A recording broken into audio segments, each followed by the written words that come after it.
Bien, estamos de regreso con más de Reset Radio. Ya tenemos en cabina a nuestro querido doctor Luis Geraldino. Doctor, welcome back. Hola. ¿Qué es lo que? Todo bien. ¿Cómo se ha sentido usted en estos últimos días con toda esta agua? Mojado. Digo, no. Bueno, ¿qué decirte? Muchos tapones, desesperados, pensando en violencia. Por lo menos lo sabe identificar. No, bueno. Yo digo, estoy pensando en regalo disparate. Él está pensando en violencia y hay que eliminarla y muy bien. Es que es normal, esos son los sentimientos que evoca el tránsito aquí. Completamente. Y la barza de animales que andan manejando en la calle. Bueno, señores, como anunciamos temprano, empezando el programa, vamos a hablar un poco sobre algo que fue motivado por una entrevista que sucedió cuando se puso todo el mundo loco con el Satanic Panic. Ajá. Y me llamó muchísimo la atención dentro de esa entrevista que una familia había perdido a su hijo.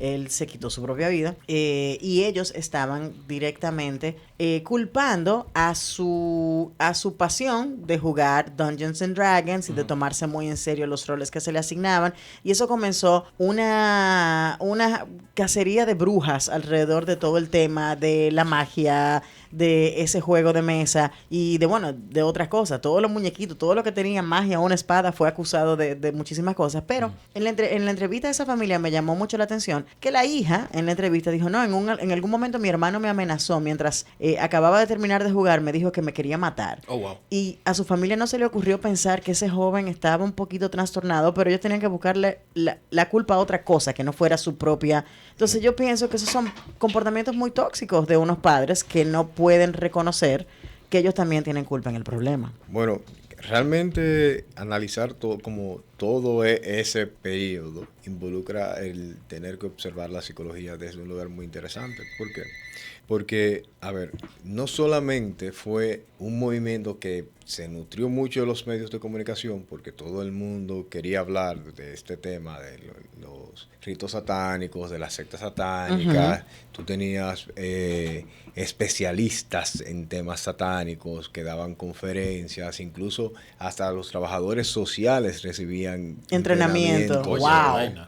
Sobre satanismo, porque incluso hubo un libro, creo que era Emily Remembers, que se volvió una especie de manual para las personas que vivieron durante ese periodo y que les servía para entrenarse cómo no detectar las sectas satánicas y los símbolos satánicos y demás. A pesar de que el autor al final terminó admitiendo como que no, que realmente se lo inventó todo, que no fue real, que eso no ocurrió como tal cosa, pero las consecuencias quedaron. Claro. Sí, y estamos hablando de que psicólogos pensaron así, psiquiatras pensaron así, porque el autor fue un psiquiatra. Uh-huh. Y toda una corriente que fue nutrida por, vamos a decir, por esta corriente neoliberal conservadora de Reagan, uh-huh, donde tú venías con un Estados Unidos que buscaba un enemigo, que sea un enemigo interno, y lo encontró en vamos a decir, lo satánico, que es etéreo. Claro. Para tú culparlo, pero nadie asume la responsabilidad que involucra a la familia en estas situaciones. Eso es correcto. ¿Por qué? Porque, a ver, si tú ves y registras como padre el deterioro de un hijo y lo estás notando que cada vez se está retrayendo más, que cada vez se está presentando conductas más atípicas, que cada vez se está presentando conductas más agresivas, bueno, pues se te tiene que prender los red flags. Claro. A menos que el chico venga totalmente disimulado, la chica, y no presente un momento a otro y explote, bueno, también clínicamente eso tiene una explicación. Uh-huh. Porque es, yo creo, la clásica explicación que uno le da a los padres en consulta, o sea, no, que tengo miedo que los niños, que lo influencia tal y tal cosa, sino que la principal influencia eres tú en la casa. Claro. Sí, claro. O sea, por más que tú me digas que van a estar expuestos a X o Y cosas, si tú le enseñas lo que es bueno y lo que es malo desde el principio, o sea, ¿por qué te preocupa lo que viene de fuera? Claro, wow. pero ¿qué pasa? Como seres humanos, entiendo yo que es más fácil siempre apuntar hacia afuera antes que hacer el análisis y la introspección y decir, wow, ¿dónde estamos fallando? ¿Qué está sucediendo con este chico que no habla con nosotros cuando quizás los canales de comunicación nunca han estado abiertos en esa casa? No, y además de eso estamos hablando de hogares, que hay que revisar realmente la funcionalidad de los mismos, uh-huh, porque quizás fueron hogares que vinieron estructurándose sobre toda una plataforma de violencia psicológica, porque nadie llega a un punto de desgaste de esta manera sin haber experimentado algún tipo de violencia, o psicológica, o física, o sexual, o económica, o de cualquier tipo. Porque nosotros estamos acostumbrados a pensar en violencia y que una persona me golpeó. Claro. No, tú tienes violencia que neglect, o sea, tú tienes el niño que tú lo tienes en una buena escuela, tú lo tienes con todas las mejores cosas, pero tú no le diriges la palabra. O tú tienes el hijo que es perfecto, pero tú le sigues exigiendo. O tú tienes el hijo que no ha salido del closet, pero entonces en esta casa no hay M. Entonces tú tienes todas estas burbujas ocurriendo al mismo tiempo y al final el malo es un juego y no la presión psicológica a la que tú estás sometiendo a ese adolescente que no sabe cómo lidiar con sus emociones de una forma saludable. En un país como Estados Unidos, donde hay tanto acceso a las armas. Correcto. Y donde es tan fácil tú tener, para decir, asequibilidad a tu lesionarte con armas de fuego. Claro. Por ejemplo, mire, eso que usted acaba de decir me llama poderosamente la atención porque yo entonces ahora viro un poco la tortilla y pregunto, hay muchos adolescentes allá afuera que nos escuchan, tenemos adolescentes como hijos, tenemos amigos que tienen hijos adolescentes. ¿Cómo el círculo cercano, otros familiares, buenos amigos, o quizás los mismos adolescentes se puedan dar cuenta de que están viviendo dentro de un entorno de violencia psicológica, que no necesariamente es una violencia física? Ah, no, ese muchacho está bien, porque a él ni siquiera le ponemos la mano. Sí, pero ¿y todo lo otro? Claro. Bueno, mira, realmente es un poco complejo, porque quien está dentro de un círculo de violencia le cuesta poder identificar porque lo tienen normalizado. Correcto. Ya para ellos la violencia es lo normal, es el lenguaje normal. Tiene que ser un paciente que por alguna razón pueda como ver por fuera de esta situación e identificar que algo está sucediendo que es patológico. Por eso es que estamos viendo gente de la generación de nosotros, 30 y pico, 40 y pico, que ahora hacen como un despertar y dicen, pero ven acá, yo crecí en un contexto que completamente violento. Era totalmente patológico. O sea, tú tienes libros como Healing from Healing Abuse que te habla de cómo nosotros normalizamos la violencia desde las iglesias, los hogares, el trabajo, y para nosotros un lenguaje normal. O eso, o tenemos padres que fueron emocionalmente no responsables y parentalizaron a sus hijos, o sea, hicieron que los hijos asumieran el roles de los padres y depositaron sobre ellos no solamente la autocrianza, sino la formación de los mismos y el seguimiento de ellos. Es muy habitual, si tú profundizas con un paciente, tú encontrar que fue parentalizado, que fue puesto en un lugar donde era un niño, pero al mismo tiempo era casi un adulto. Tenía responsabilidades de adulto. Y tenía que ser, muchos te lo dicen, yo era la mamá de mi mamá, o yo era el papá de mi papá. Y tenía que responder de esa manera. Y se lo exigen y es terrible. Y es más fácil tú culpar algo que es sobrenatural, que es etéreo, que es, qué sé yo, algo que tú no vas a poder identificar, que tú vas a decir, mira, realmente como familia nosotros fallamos y se nos fue todo esto. Es más fácil hacer eso. Incluso la fundadora, yo creo que fue de BAD, que era como la asociación de padres que se dedicaba a investigar esto. Sí. Ella lo hizo por el duelo del suicidio de su hijo. Pero todas las entrevistas lo que demostraban era una persona que estaba manejando un duelo mal. Sí, muy mal. O sea, estaba manejando un duelo mal. O sea, lo hizo todo desde el dolor y no desde el procesarlo, no desde hacer un proceso terapéutico, no desde sentarse. Y la verdad, hoy en día tú ves eso y tú lo estás notando el patrón como se repite, porque esto no desapareció. Le puedo hacer una pregunta que puede rayar quizás un poco inapropiada, pero yo me pregunto, a nivel de terapeutas, hoy en día, y no tiene que ser en su consulta solamente, pero quizás números, porcentajes de otras sociedades incluso. ¿Cuántas personas, generación X, boomers, como padres, suelen ir a terapia para tratar de entender las cosas que le pasaron cuando estaban jóvenes y cómo han afectado a sus hijos? Bueno, mira, generación X es un número más habitual de tú encontrar. ¿Por qué? Porque tienen acceso a redes, tienen acceso a TikTok. Información, claro. A información rápida, leen, se nutren, comienzan a leer sobre narcisismo, se dan cuenta que crecieron en un contexto donde uno de sus padres era narcisista, o agresivo, o agresor, o que sufrieron violencia de algún tipo, sexual o física o psicológica, y lo pueden identificar, pero los boomers es mucho más difícil, porque para ellos eso era la normalidad, y ese era el discurso de lo normal. Incluso tú encuentras gente que te lo va a negar, te va a decir, no, es que esa era la cultura y una persona así tenía más herramientas y era más resiliente. No, es mentira, eso no es resiliencia. Resiliencia no es que tú pasaste por un episodio de trauma y ya luego tú estás bien. Eso no es resiliencia. Resiliencia es tú pasar por un episodio de trauma, procesarlo, entenderlo, trabajarlo y sobrellevar la vida que eso lleva. Pero no sencillamente pasé por el trauma y seguí. Nosotros confundimos estos. Y todo el mundo te habla hoy de resiliencia. Por aquí resiliencia, por allá. Todo el mundo le encanta hablar de resiliencia como que una especie de palabra mágica. Y sin entender que realmente la resiliencia es un proceso complejo que involucra que tú tengas que confrontar el trauma, que tú tengas que hacer un proceso de tú sentarte y ponerle el nombre y la palabra adecuada a las cosas, que tú sufriste abuso, que tú sufriste violencia, que tú fuiste expuesto a abusadores, a narcisistas, a personas antisociales. Y, oye, llevar eso a la palabra es difícil. Es difícil cuando un hijo escucha, oye, pero que tu padre cumple con todos los criterios narcisistas. Claro. Entran en negación. Claro. Imagínate en los 80, cuando había muchísimo menos acercamiento a la salud mental, y además había un acercamiento a la salud mental que era una especie de rejuego entre una corriente New Age muy experimental, muy neocristiano, donde todo se ligaba y al final tú obtenías una especie más de coaching que de salud mental. Y que era un tabú muchísimo mayor de lo que hay hoy en día, que todavía existe.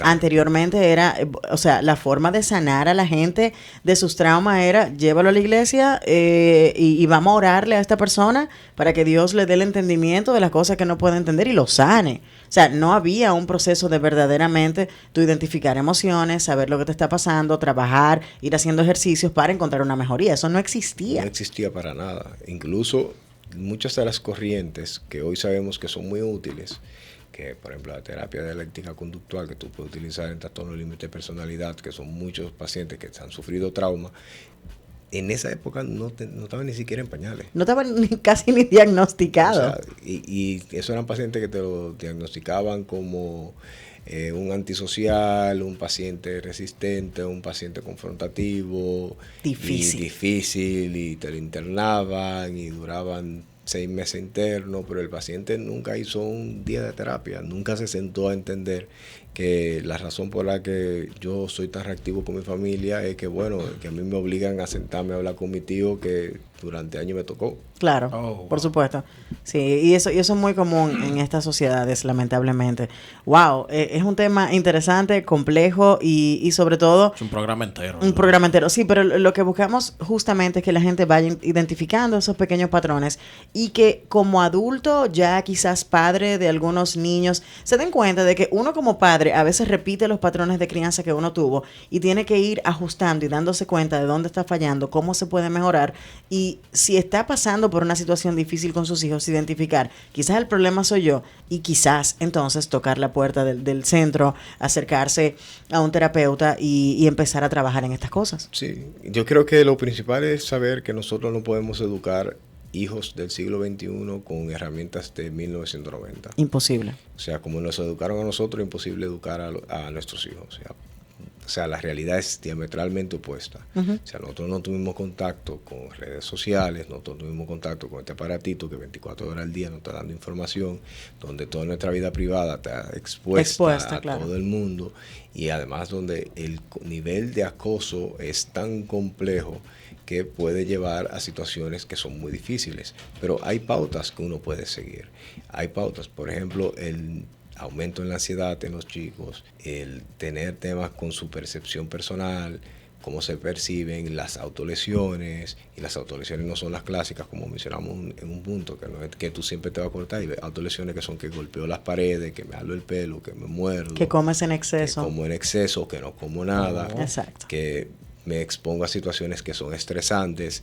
Y cuando tú ves que estas personas se mantienen exponiéndose a eso, es una forma de autolesión y castigo que tiene que llamarte la atención como padre. Claro. Tiene que llamarte la atención incluso como familiar cuando tú ves esto. Lo que sí yo recomiendo mucho es que cuando veamos este tipo de situaciones históricas nos demos cuenta que no son elementos aislados, sino que se repiten. Y vemos lo mismo hoy en día. Hoy en día que si un agente de drag vale unos cuentos a un niño, lo va a influenciar y lo va a transformar y lo va a violar y lo va a que sé yo qué. Y bueno, nosotros tuvimos el ejemplo perfecto en los 80, que eso nunca sucedió. O sea, gente terminó en la cárcel, gente terminó con su vida destruida, gente terminó quitándose la vida por acusaciones que venían únicamente de una corriente ultraconservadora que quería buscar un monstruo externo cuando habían realidades internas que la gente se negaba a trabajar. Gente que teme decirle no a sus padres. Correcto. Y mire, Guarionex, que está comentando acá sobre el tema, tiene un punto muy válido. Dice él que lamentablemente hay límites que simplemente es ponerlos a ellos por un lado y uno estar por otro. O sea, hard limits que eviten que se cree de nuevo, se abre el camino a esa pobre comunicación o a esos traumas que provocaron los problemas en primera instancia. Hay veces, hay gente que tiene que cortarlos de raíz. Pero para poder trabajar el abuso escondido, por eso le mencioné a Shannon Thomas, es pertinente saber que va a llegar un momento en que quizás si el límite parcial no funciona, hay que recurrir al límite total. Porque si un agresor, lamentablemente sea tu papá de 70 años, que está muy viejito, que te da mucha pena, pero que sigue manipulando, agrediendo, utilizando, si no lo está entendiendo, pues lamentablemente ese límite hay que ponerlo. Claro. Y si es un límite absoluto, es el límite que hay que trabajar. Sí, no, y mira que van a llegar todos los emisarios. De repente te llama tu tía, ay, que tu mamá se siente, ay, ¿y por qué tú le cerraste la puerta a tu hermano? Tu hermano es una persona buena, hay que entenderlo porque él tiene eso. Señores, me estoy cuidando yo. Exactamente. Es a mí que me están amedrentando. Yo estoy sufriendo mucho y lo más prudente en este momento es que yo me aleje de todos ustedes. Si no le cojo el teléfono, no lo tomen personal, pero aprendan a respetar que yo me tengo que cuidar. Exactamente. Y si un adulto no puede entender que el otro le pone límites, entonces ese adulto tiene que revisarse, porque algo está sucediendo con su capacidad y su tolerancia a la frustración. Porque si a mí una persona me dice, no quiero interactuar más contigo, no quiero saber más de ti, bueno, me va a doler, que oye, pero tengo que aceptarlo, o sea, claro. No hay de otra. Al final, aunque yo patalee y haga lo que quiera, tengo que aceptar la realidad. Pero hay personas que no lo aceptan y van a utilizar todos los recursos. Es innumerable las veces que nosotros tenemos pacientes que la persona a quien ellos le ponen límites se le aparece en las consultas. O trata de hacer una consulta con su terapeuta. Oh, wow. O trata de acercarse por otro medio. O sea, ¿por qué? Porque el narcisista no entiende ese punto. Y es un asunto de control. Ahora bien, siempre hablamos de esa persona que no sabe decir no. Y tienes que aprender a decir no. Y no puedes ser tan complaciente. Pero ¿cuándo vamos a enseñar a la gente a aceptar un no? ¿Sabes qué sucede? Que usualmente la persona que no acepta un no lo hace desde un lugar de mucha comodidad. Yeah. ¿Y quién quiere ceder la comodidad? Eso es verdad. Es preferible enseñar a una persona a utilizar herramientas para mantener alejado a estas personas que funcionan de forma patológica, que tú invertir energía en alguien que está en una posición muy cómoda, una posición donde sencillamente, oye, yo hago lo que quiera, cuando quiera y como quiera. Y realmente esa es su realidad y desde ahí que ellos funcionan. Por eso yo insisto en el tema. Bueno, los padres narcisistas existen, los padres antisociales existen. Y estos padres son controladores, son manipuladores. El problema es que los padres son sagrados, según nos cuentan las escrituras. Y es un gran problema. Sí, pero lamentablemente son leyes de la edad de bronce. No podemos aplicarla en el siglo XXI. Estamos hablando ahora mismo por internet. Sí, bueno. Buen punto, doctor. Tú sabes que hablando de esas leyes de bronce, yo creo que gran parte de lo que nos está sucediendo hoy en día como sociedad, y Miguel, por ejemplo, siempre menciona que los liberales de antes son los conservadores de ahora. Porque al final nadie quiere soltar la comodidad de lo que representó estar bien en algún momento. Y crecer duele. crecer duele mucho, pero esa lucha que tenemos en este momento es precisamente un reguero de personas, un reguero de facciones, un reguero de ideologías no queriendo asumir su responsabilidad en crecer, en ese crecimiento, en esa evolución al próximo nivel. El miedo los tiene paralizados. Bueno, lamentablemente no hay una cosa que paralice más que la incertidumbre.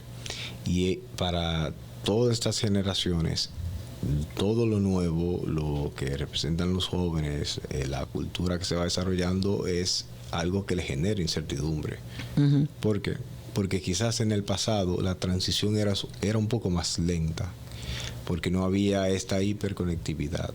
Pero hoy en día los chicos te copian una moda que salió en Tokio hace 2 semanas y ya aquí comienzan a imitarla y los papás no les da tiempo ni de procesar lo que está sucediendo. Eso es verdad. Pero ¿qué sucede? Eso no lo hace no crea un imposible a la hora de comunicación.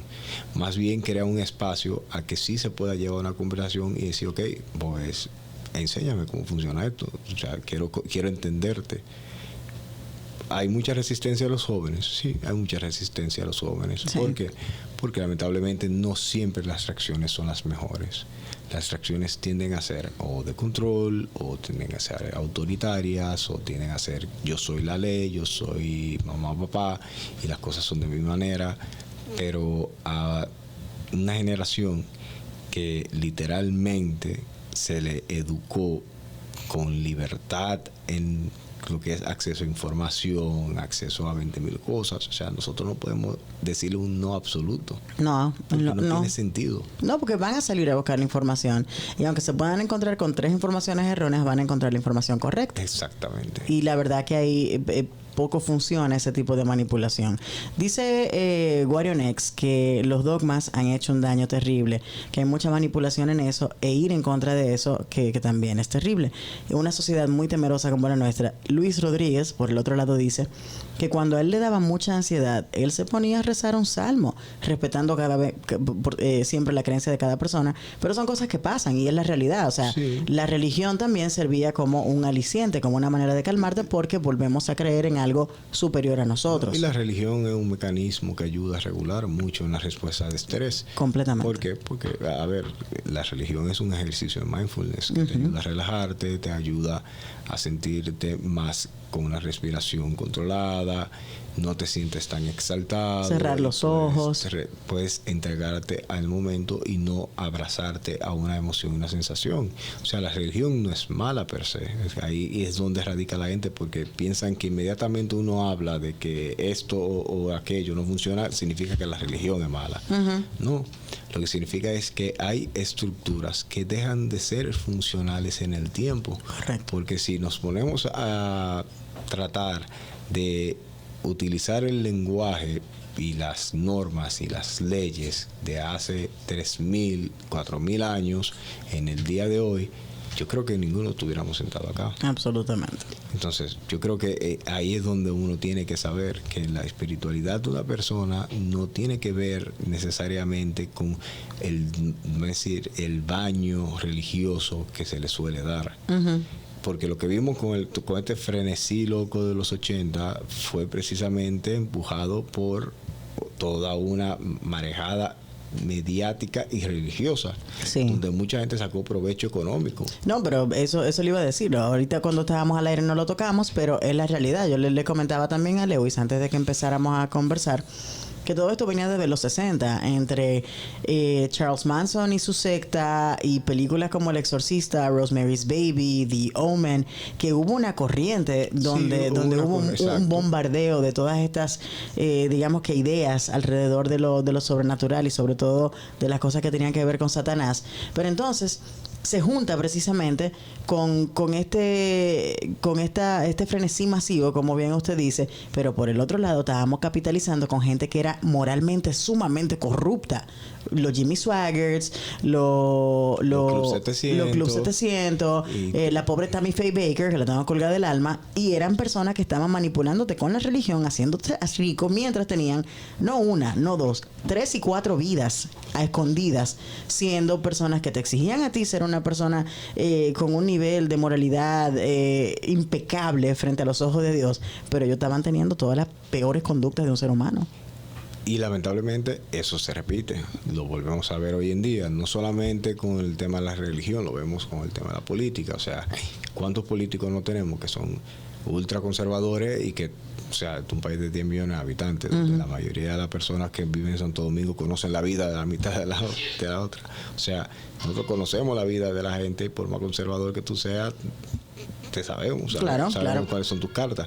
O sea, esta situación del principio de los 80 nosotros lo estamos viviendo nuevamente y lo vivimos con lo que discutimos en la última sesión, con esta nueva línea de lo que es la izquierda, que esto, que lo otro, crear un monstruo izquierda, derecha y centro, siempre que va a venir a atacarnos, a comernos, a hacer algo si nosotros no reaccionamos. Hay que generar un miedo. Anteriormente el miedo era Satanás y la salvación era Dios. Ahora el miedo son los inmigrantes, el miedo son las personas de la comunidad LGBT, el miedo son los hispanos o cualquier grupo minoritario. A quien sea que podamos poner de cuco, con ese vamos a meter miedo. Exactamente. Entonces cuando tú ves en esa época, muchos autores se hicieron ricos con estos temas de los libros donde la gente recordaba los abusos sexuales en sectas satánicas, tal y tal y tal, pero que nunca ocurrieron.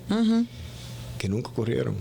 Y que la verdad destruyeron la vida de mucha gente. Mucha gente que duró décadas presa por casos que no tenían ningún sustento más que la opinión de estos autodenominados especialistas en satanismo. O sea, sí, porque gran profesión, especialistas en satanismo. Yo vi al psiquiatra, por ejemplo, del video aquel, y a los amigos de Reset que estén pendientes, porque vamos a ver si compartimos con ustedes el videoclip del segmento noticioso de 60 Minutes para que vean un poquito de todas esas locuras que vimos nosotros también. Es que era eso, era volver loca a la sociedad con algo que no estaba sucediendo, y ver a un psiquiatra que estaba avalado por la Asociación de Psiquiatría de los Estados Unidos decir aquellos disparates. Tú te quedabas, pero a él lo contrataron para que él dijera que él es psiquiatra, porque yo no me lo creo. Claro, yo no me lo creo en la era en la que yo vivo, que tengo la información, pero en esa época la comunicación de ese tipo era ley. Era ley. Y bueno, cuando uno se pone a ver, eso acá en América Latina, eso se extendió hasta casi finales de los 90. Porque nosotros aquí, ponte a pensar que no fue casi que clasificado como satánico. O sea, todo fue clasificado como satánico. Todo Charlie de los otros días, hace como 10 años era Charlie. Todo era satánico. O sea, que si los Furby eran satánicos, que si los Tamagotchi eran satánicos, que si comer en tal lugar era satánico, que si ir a tal lugar era satánico, que si tal caso que ocurrió de un asesinato era por rito satánico, que si, o sea, era todo era una marejada del mismo tema, pero nadie analizaba la sociedad en la que esto estaba ocurriendo.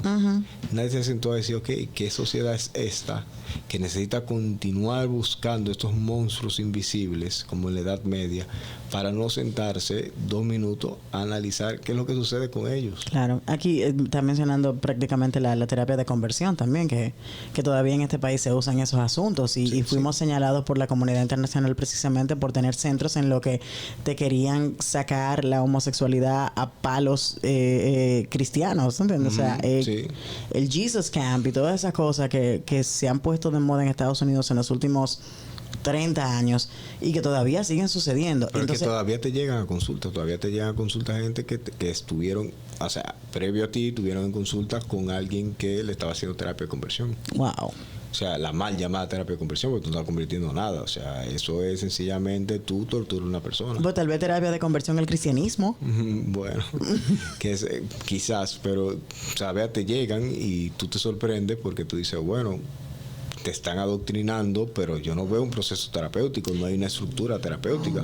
Y déjeme decirle que yo conozco personas en esta sociedad, buenos amigos, que vivían su vida abiertamente gay, que de repente se han convertido en billboards andantes de la terapia de conversión. Básicamente han recibido un nivel de manipulación tan grande que te dicen que la homosexualidad es un pecado y que ellos una vez estaban errados y que más nunca vuelven a caer en eso. Entonces es como que de verdad hemos avanzado tanto para que todavía sigan manipulando a la gente a ese nivel. Bueno, es que si tú no trabajas el trauma, por más que tú quieras lograr que una persona haga un crecimiento individual, no vas a lograrlo. Por eso es que, yo felicito, hay muchas personas haciendo terapia afirmativa, eso está buenísimo, pero la terapia afirmativa sin trabajar el trauma va coja, porque lamentablemente tú crecer en un contexto donde tú eres vilificado constantemente desde que tú eres un niño hasta que tú eres un adulto, tú no vas a decir a mí que no tiene una marca psicológica sobre ti. Claro. O sea, eso es imposible. Incluso el viernes a las 7 vamos a tener una conversación sobre precisamente esto de salud mental, y yo le voy a invitar para que el que quiera que acuda, y yo hablo precisamente sobre el trauma en la comunidad LGBT, porque es muy común, o sea, es muy común, y las personas piensan que solamente con, bueno, salió del closet, ahora es feliz. No, o sea, tienes que lidiar con todo ese equipaje que lleva. Sí. Y entonces cuando tú ves que un chico de 17 años sale del closet, se quita la vida, o se suicida, o se corta, o se deprime, te dicen, no, eso es porque es gay. No, es por todo lo otro con lo que tiene que lidiar por fuera. Porque si no estuviese esa construcción alrededor de él, o sea, te aseguro que fuese más fácil para esta persona hacer un proceso de autoaceptación. Pero también hay un problema como sociedad. Yo creo que tenemos un problema terrible sobre la capacidad de crear empatía y de ponernos en los zapatos del otro. Yo le decía a mi hermana, que conversaba con ella en el día de ayer, yo le decía, vieja, la próxima gran frontera, la próxima gran lucha va a ser contra las personas que tienen empatía. Te lo van a vender como que es una enfermedad, que si tú eres empático tú estás mal, porque tú no puedes pensar, ponerte en los zapatos de otra persona. Hay que ser individualista y no se puede pensar en el otro. Va a llegar a ser una amenaza para muchísimas personas. ¿Por qué? Porque eso va en el bienestar de las sociedades. Sí, realmente es así, y es tanto de esa manera que tú te das cuenta que en naciones grandes, naciones como Estados Unidos, o sea, los líderes que más atraen son los líderes menos empáticos. Completamente. Son los líderes. Hay una fortaleza y no ser empático es tener fuerza de poder luchar contra, porque no le vamos a coger pena. No le vamos a coger pena a nadie, pero lamentablemente la realidad humana es que nosotros evolucionamos como especie por tener cierto grado de empatía. Si no tenemos ese grado de empatía, no podemos decir que somos una especie satisfactoria.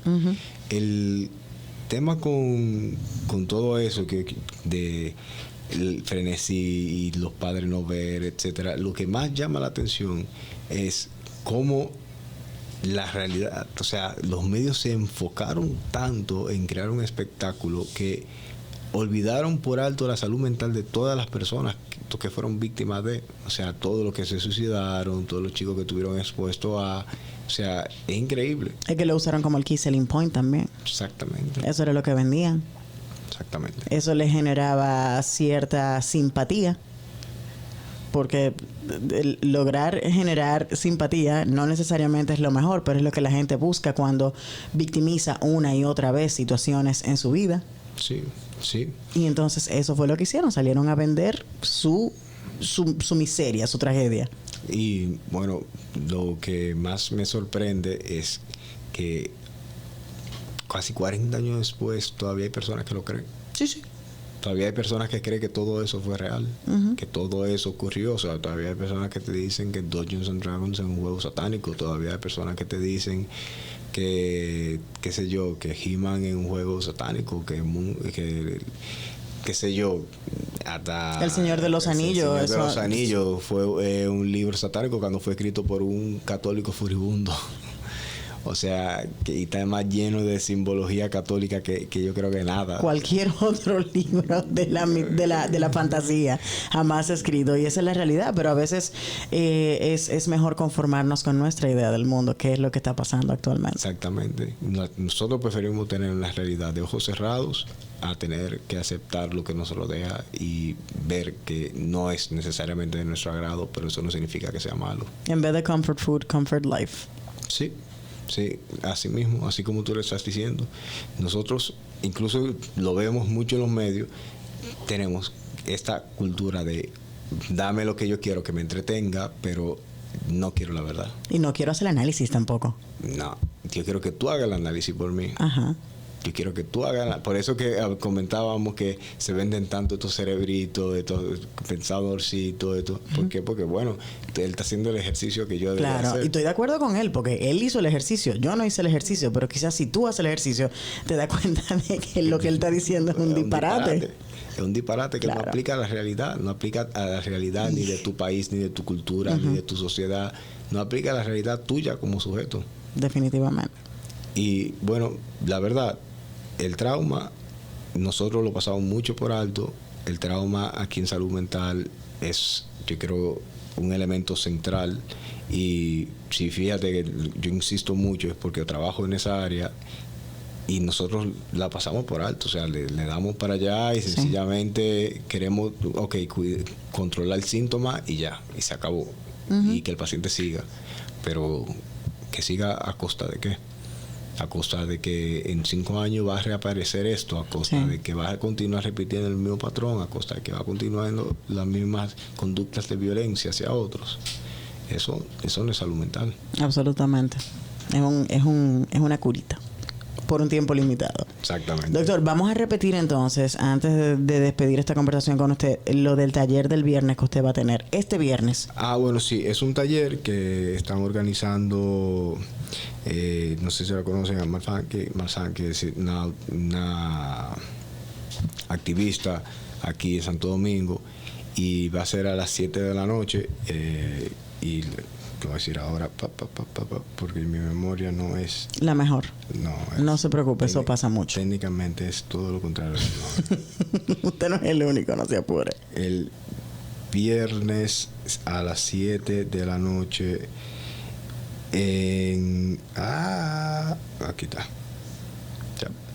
Viernes 17 de mayo a las 7 de la noche. Sí. Entonces, aquí lo malo con el caso fue que yo lo escribí hace algunos minutos. Ok.